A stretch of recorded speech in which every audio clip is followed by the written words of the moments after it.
ఓం శ్రీ మాత్రే నమః. ఇప్పుడు తెలియజేసే అంశము ఈ రాశి వారికి యథార్థంగా అన్ని విధాలుగా కూడా అద్భుతంగా ఉందని చెప్పవచ్చు.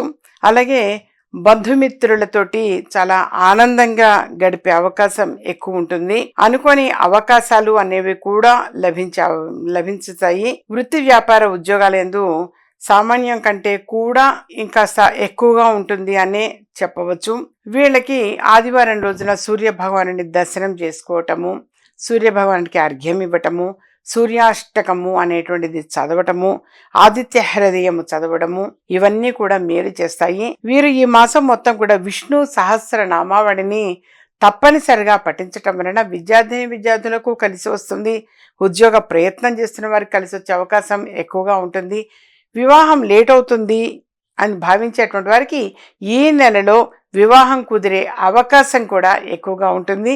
శుభవార్తల మీద శుభవార్తలు వినగలుగుతారు.